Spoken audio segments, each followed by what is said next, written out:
Hi friends, मैं छोटालाल कुमार आप सबको स्मार्ट स्टडी 2.0 में हार्दिक स्वागत करते हैं। हम लोग आज इस वीडियो में क्लास 12 का जो 2021 में पेपर हुआ था उसी का एनालिसिस देखेंगे, क्योंकि आप लोग का यहाँ जानना बहुत ज़रूरी है कि किस तरह का क्वेश्चन पूछा जाता है और कौन कौन आप लोग को पढ़ना है। इसीलिए हम सोचे कि 2021 में जो पेपर हुआ है उसका एनालिसिस भी हम करा दें। चलिए देखते हैं। तो पहला क्वेश्चन है,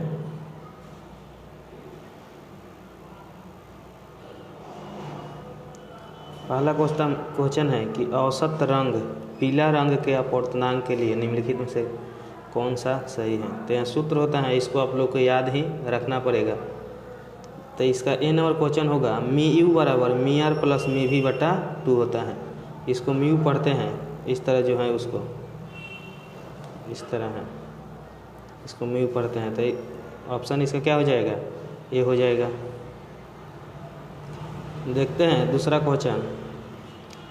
क्वेश्चन है कि समानांतर सतह वाली कांच की पट्टी की शक्ति क्या होती है।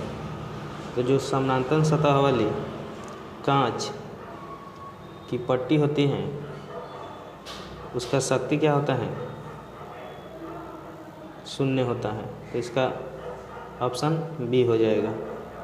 देखते हैं तीसरा क्वेश्चन है कोणीय वर्ण विक्षेपण बराबर होता है। तो यहाँ भी फार्मूला ही है और यहाँ सब प्रकाश चैप्टर से हैं। प्रकाश चैप्टर से बहुत ज़्यादा क्वेश्चन पूछा जाता है। तो जो कोणीय वर्ण विक्षेपण होता है उसका भी होता है म्यू भी माइनस म्यू आर इंटू ए होता है, यानी इसका भी ऑप्शन ये हो जाएगा। देखते हैं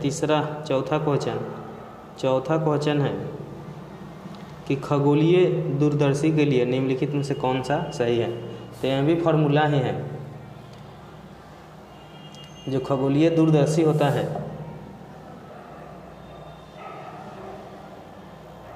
उसका जो सूत्र होता है वह होता है F0 लेस देन FE। इसको लेस देन पढ़ा जाता है, F0 लेस देन FE। तो इसका भी ऑप्शन बी हो जाएगा। 5 नंबर क्वेश्चन देखते हैं। 5 नंबर क्वेश्चन है हवा में ER का मान कितना होता है। तो हवा में ER का मान 1 होता है। तो इसका ऑप्शन क्या हो जाएगा, सी हो जाएगा। देखते हैं छठा क्वेश्चन है विद्युत क्षेत्र में आवेशित कण पर लगने वाला बल क्या होता है। तो जो विद्युत क्षेत्र होता है उसमें लगने वाला जो बल होता है वह QE होता है। यह भी फार्मूला है। जिस तरह फार्मूला होता है A+B² उसको याद ही करना पड़ता है, ठीक उसी तरह यह सब फार्मूला है, इसको याद ही रखना पड़ेगा। और यह 21 में पूछा जा चुका है, इसलिए जो भी हम ऑब्जेक्टिव का वीडियो बनाए हैं उसमें ये सब क्वेश्चन नहीं डाले हैं, क्योंकि 21 में जब पूछ दिया है उसमें का बहुत कम ही क्वेश्चन 22 में पूछेगा। तो इसलिए आप लोग मत सोचिएगा कि जो कराए हैं वह इसमें नहीं आया है। हम सब देखते हुए कराए हैं, क्योंकि इसमें से भी कुछ क्वेश्चन उठा सकता है, इसलिए इसको भी हम करा दे रहे हैं। देखते हैं 7 नंबर क्वेश्चन है कि चित्र में ए और बी के बीच समतुल्य धारिता क्या होगा। तो सी जो है इसको कैपेसिटर कहा जाता है, एक आर होता है इसको प्रतिरोध कहा जाता है। तो जब इधर से धारा जाएगा तो यहाँ एक कैपेसिटर लगाया गया है और यहाँ से तार को, एक प्लेन तार है, इसको इसी तरह छोड़ दिया गया है। तो जब धारा जाएगा इधर से तो कैपेसिटर क्या होता है, धारा को रोकता है। तो यहाँ आएगा तो इधर जाएगा तो यहाँ कैपेसिटर लगा हुआ है, इसलिए इधर ना जाकर यहाँ से सीधे इधर घूम जाएगा और यहाँ चला जाएगा धारा। तो इसलिए इसके बीच जो समतुल्य धारिता होगा वो केवल क्या होगा, सी होगा, क्योंकि दूसरा कैपेसिटर में धारा नहीं प्रवेश करेगा, यहाँ से धारा निकल जाएगा। 8 नंबर क्वेश्चन देखते हैं। 8 नंबर क्वेश्चन है पदार्थ की प्रतिरोधकता के निम्नलिखित में से कौन सा सही है। तो जो पदार्थ का प्रतिरोधकता होता है उसको रोह बराबर होता है, इसका सूत्र होता है RA बटा L, RA बटा L। तो इसका भी ऑप्शन क्या हो जाएगा, A नंबर हो जाएगा, यह भी सूत्र ही है। आगे दिया है 9 नंबर कि विभव प्रवणता बराबर होता है। तो जो विभव प्रवणता होता है उसका होता है dV बटा dx, dV बटा dx। तो इसका ऑप्शन क्या हो जाएगा, dV बटा dx, ऑप्शन C हो जाएगा। आगे देखते हैं 11 नंबर क्वेश्चन है कि संबंध Q बराबर NE, जहाँ क्या होता है Q आवेश होता है, N जो होता है नंबर ऑफ, E जो होता है वह इलेक्ट्रॉन की संख्या होता है। तो जब आप इस फार्मूला से ये पूछ रहे हैं कि संबंध Q बराबर NE में निम्नलिखित में से कौन N का मान संभव नहीं हो सकता है, तो जो N का मान होता है वो पॉइंट में कहीं भी संभव नहीं हो सकता, इसलिए C हो जाएगा इसका। आगे दिया है 12 नंबर क्वेश्चन। 12 नंबर क्वेश्चन है एक समानांतर पट्टिका संधारित्र की धारिता के लिए निम्नलिखित में से कौन सही है। तो जो संधारित्र की धारिता होती है उसका सूत्र होता है E नट, इसको E नट पढ़ा जाता है E0 A इंटू D। तो इसका ऑप्शन क्या हो जाएगा, ए हो जाएगा। पेपर में आप लोगों के इंग्लिश और हिंदी दोनों में दिया रहता है, इसलिए इंग्लिश वाले को हम अधिकांश क्वेश्चन में क्या कर दिए हैं, काट दिए हैं, क्योंकि इसका ज़रूरत ही नहीं है जब हिंदी मीडियम से आप लोग को एग्ज़ाम देना है। आगे देखते हैं 13 नंबर क्वेश्चन है विद्युत परिपथ की शक्ति क्या होता है। जो विद्युत परिपथ होती है उसका शक्ति होता है P बराबर V² R, ये भी सूत्र ही है, इसका ऑप्शन C हो जाएगा। आगे देखते हैं 14 नंबर क्वेश्चन है धारितीय प्रतिघात होता है। तो जो धारितीय प्रतिघात होता है उसका सूत्र होता है 1 बटा WC। तो इसका ऑप्शन क्या हो जाएगा, D हो जाएगा। 15 नंबर क्वेश्चन है कि प्रतिरोधों के समानांतर क्रम में निम्नलिखित में से कौन राशि समान होती है। तो जब प्रतिरोध को समानांतर क्रम में जोड़ा जाता है, समानांतर क्रम आप लोग समझते होंगे, जैसे ये हो गया यहाँ एक प्रतिरोध लगा दिया गया, फिर जाएगा फिर यहाँ एक लगा दिया गया, तो इसमें विभवांतर क्या होता है, समान होता है, इसलिए 15 नंबर में ये हो जाएगा। आगे दिया है कि 1 हेनरी बराबर होता है, 1 हेनरी बराबर होता है। जैसे कि मान लीजिए पूछ देगा कि 1 दर्जन बराबर कितना होता है, 12 पीस होता है, अलग अलग कन्वर्ट करिएगा तो उसी प्रकार यहाँ भी वैल्यू होता है। 1 हेनरी बराबर 1000 मीटर हेनरी होता है। तो जब 1000 को इस तरह करिएगा तो 10 पावर 3 हो जाएगा, तो ऑप्शन क्या हो जाएगा, ए हो जाएगा। उसको पावर का मतलब जैसे मान लीजिए 10 पावर 4 है तो इसको इस तरह लिख सकते हैं, 1 लिख और 4 को 0 लिख देंगे, तो 1000 को लिखेंगे तो 10 पावर क्या हो जाएगा, 3 हो जाएगा। आगे देखते हैं 16 नंबर क्वेश्चन है कि रेडियो एक्टिव तत्व के लिए निम्नलिखित में से कौन सा सही है। तो एक रेडियो एक्टिव तत्व का फार्मूला होता है, यहाँ बार बार पूछा जाता है, तो इसको आप लोग लिख लीजिएगा, यह ए नंबर हो जाएगा। TA बराबर लेमडा, उसको ऊपर वाले को लेमडा पढ़ते हैं, लेमडा बटा 0.6931 होता है।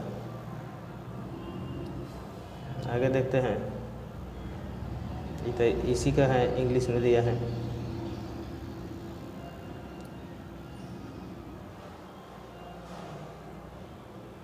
दिया है कि मूल गेट के लिए निम्नलिखित में से कौन सही है। तो ये 3-4 होता है गेट, नंद गेट होता है, और गेट होता है और नट गेट होता है, तो इसका ऑप्शन ए हो जाएगा। इसी से नंद गेट और नर गेट बनाया जाता है।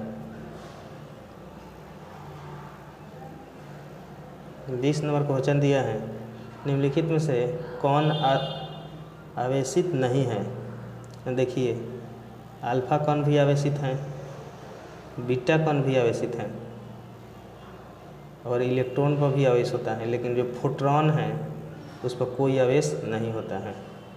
फोटोन ऐसे भी कोई कण ही नहीं है, इसी तरह यह दे दिया है। 21 नंबर दिया है, कार्बन प्रतिरोधों का रंग कोड में पीला रंग का मान क्या होता है। तो जो भी कार्बन प्रतिरोध होता है उसमें पीला के लिए 4 का उपयोग होता है, ऐसा भी इसका रंग कोड होता है। आगे 22 नंबर क्वेश्चन है कि वोल्ट मीटर मापता है। तो वोल्ट मीटर क्या मापता है, विभवांतर मापता है। वोल्ट मीटर विभवांतर मापता है। और ए मीटर क्या मापता है, धारा मापता है। यह क्वेश्चन हम कराए हैं। आगे यही क्वेश्चन है ये भी कि वोल्ट मीटर क्या मापता है, तो विभवांतर मापता है। 2 बार यह क्वेश्चन लगा दिया गया। आगे दिया है, यह भी वैल्यू याद ही करने वाला है कि 1/4 पाई इप्सिलॉन से बोलता है 1/4, इसको पाई या इसको इप्सिलॉन बोला जाता है। तो 1/4 पाई इप्सिलॉन का मान क्या होता है, तो इसका होता है 9 × 10⁹ न्यूटन मीटर स्क्वायर पर कूलम्ब स्क्वायर। इसको n को पढ़ा जाता है न्यूटन, इसको मीटर स्क्वायर, इसको पर कूलम्ब स्क्वायर, माइनस में है तो पर कूलम्ब स्क्वायर। तो 9 × 10⁹ न्यूटन मीटर स्क्वायर पर कूलम्ब स्क्वायर। इसको आप लोग भी लिख लीजिएगा क्योंकि यह भी वैल्यू पूछता है। आगे दिया है विद्युत विभव बराबर होता है। तो जो विद्युत विभव होता है वो होता है W/Q। W/Q तो क्या हो जाएगा, ऑप्शन बी हो जाएगा। आगे देखते हैं 26 नंबर क्वेश्चन दिया है, विद्युतीय द्विध्रुव घूर्णन का SI मात्रक क्या होता है। तो जो सब सब्जेक्टिव क्वेश्चन कराए हैं उसमें भी ये वाला हम बताए हैं। इसका होता है CM, यानी 26 से क्या हो जाएगा, ए हो जाएगा। आगे दिया है 1 फैराड बराबर होता है। तो 1 फैराड बराबर होता है, जिस प्रकार 1 दर्जन बराबर होता है उसी प्रकार यह वैल्यू होता है फैराड में। तो 1 फैराड बराबर होता है 1 कूलम्ब पर वोल्ट। ऑप्शन नंबर क्या हो जाएगा, बी हो जाएगा। 28 नंबर दिया है कि आवेशित चालक की स्थितिज ऊर्जा क्या होता है। तो जो आवेशित चालक होता है उसका आवेशित ऊर्जा होता है 12 CV²। तो इसका ऑप्शन नंबर क्या हो जाएगा, बी हो जाएगा। यह भी फार्मूला है, इसको याद रखना पड़ेगा। आगे ही बार बार पूछा जाता है कि प्रकाश वर्ष किस भौतिक राशि का मात्रक है। तो जिस प्रकार मान लीजिए पूछ देगा कि केजी, तो केजी में क्या, जैसे आलू के क्या चीज़ में मापा जाता है, तो केजी में मापा जाता है। मान लीजिए तेल है या दूध है तो उसको लीटर में मापा जाता है। जैसे कपड़ा है तो मीटर या सेंटीमीटर में मापा जाता है। उसी प्रकार बहुत बड़ा दूरी, यानी मान लीजिए सूर्य से पृथ्वी तक के दूरी को मापना होगा तो बहुत दूर है, तो इसको आप किलोमीटर में नहीं माप सकते हैं, मीटर में नहीं माप सकते हैं। तो इसको मापा जाता है प्रकाश वर्ष में। या तारों के बीच के दूरी, जैसे एक तारा यहाँ है एक तारा यहाँ है बहुत दूर दूर, तो इसको मापा जाता है क्या चीज़ में, प्रकाश वर्ष में मापा जाता है। तो यहाँ दूरी का मात्रक है। प्रकाश वर्ष किसका मात्रक है, दूरी का मात्रक है। आगे देखते हैं 30 नंबर दिया है, सरल सूक्ष्मदर्शी से बना प्रतिबिंब कैसा होता है।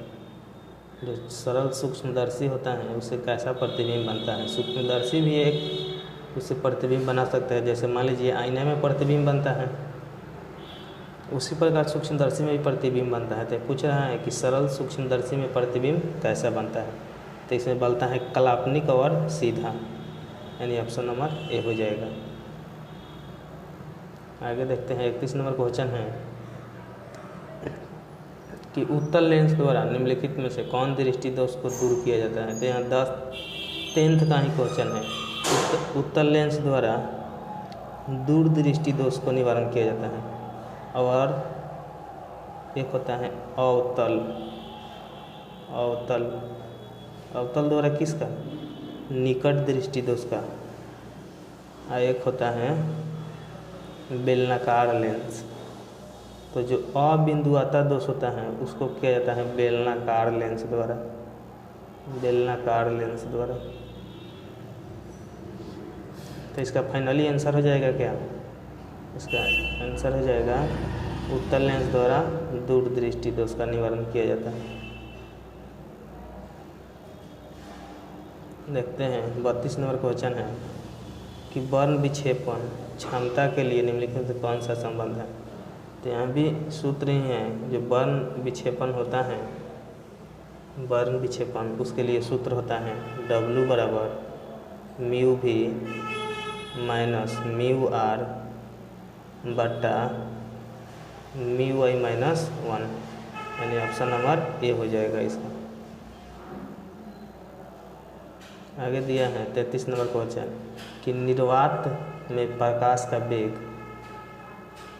c है, तो कांच में 2/3 है, तो इसका मान क्या होगा? निर्वात का मतलब होता है ना जहाँ हवा न प्रकाश कुछ भी नहीं हो, यानी कि जैसे चंद्रमा पर चले जाइएगा तो वहाँ क्या है? निर्वात है। तो वहाँ हवा हुआ कुछ भी नहीं है। तो मान लीजिए चंद्रमा पर जाकर आप एक पत्थर और एक रुई को गिराइएगा तो दोनों समान समय में ज़मीन पर गिर जाएगा, क्योंकि वहाँ हवा हुआ कुछ भी नहीं रहता है। तो उसी को निर्वात कहा जाता है। तो इसका एक सूत्र होता है CV बटा 2/3। तो क्रॉस मल्टीप्लिकेशन करिएगा, क्रॉस मल्टीप्लिकेशन करिएगा तो 2C बराबर क्या हो जाएगा? 3 हो जाएगा। तो इसका आंसर B हो जाएगा। आगे देखते हैं 34 नंबर क्वेश्चन। 34 नंबर क्वेश्चन है कि सामान्य संयोजन के लिए खगोलीय दूरदर्शक की लंबाई क्या होता है? तो जो सामान्य संयोजन होता है उसमें खगोलीय दूरदर्शक की लंबाई होती है F0 + FE। यह भी फार्मूला है F0, इसका ऑप्शन D हो जाएगा। आगे देखते हैं 35 नंबर क्वेश्चन है। 35 नंबर क्वेश्चन है कि एक स्वस्थ व्यक्ति के आँख के लेंस की फोकस दूरी लगभग कितनी होती है? तो यहाँ 10th का क्वेश्चन है, यहाँ 10th का क्वेश्चन है। इस क्वेश्चन का आंसर आप लोग कमेंट में बताइएगा। आप लोग हम हिंट्स दे रहे हैं कि या तो A होगा, यानी कि या तो C नंबर होगा या B नंबर। अब आप लोग 10th में अगर पढ़े होंगे फिजिक्स प्रकाश चैप्टर, तो इसी दोनों में से कोई है। आपको कौन लग रहा है उसको कमेंट करके ज़रूर बताइएगा।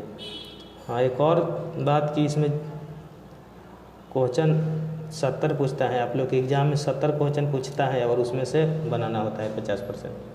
तो जो भी आप लोग को लग रहा है कि हमसे याद नहीं होगा, तो उसमें से आप लोग को लगभग 30-35 क्वेश्चन छोड़ने के लिए मिलेगा, यानी कि उसमें से 30-35 ही, या 50 पूछेगा तो 70 पूछेगा तो 50 बनाना पड़ेगा, यानी 20 क्वेश्चन छोड़ देना है। तो ये नहीं कि जितना डिफ़िकल्ट ये सब क्वेश्चन है इस तरह जैसे ये याद नहीं होगा, चाहे तो नॉर्मल है याद हो सकता है। कोई ऐसा क्वेश्चन है जैसे ये हो गया, ये क्वेश्चन याद आप लोगों से नहीं होगा, तो ऐसा क्वेश्चन छोड़ने के लिए आपके पास ऑप्शन रहेगा। क्योंकि 70 क्वेश्चन पूछेगा तो उसमें से अगर 50% पूछ रहा है तो 50 बनाना होगा, या 35 बनाना होगा, 35 कहेगा तो बहुत सारा क्वेश्चन आप छोड़ सकते हैं, इसलिए उतना ज़्यादा क्वेश्चन पूछा जाता है। तो टेंशन नहीं लेना है। इस वीडियो में 35 क्वेश्चन कराए हैं, अभी इस पेपर में और 35 क्वेश्चन है, उसको अगले वीडियो में हम करा देंगे। चलिए, तो पहली बार इस वीडियो को देख रहे हैं तो सब्सक्राइब कर लीजिए, ताकि जब भी हम वीडियो डालें सबसे पहले आपके पास इसका नोटिफिकेशन चला जाए। चलिए, वीडियो देखने के लिए बहुत बहुत धन्यवाद।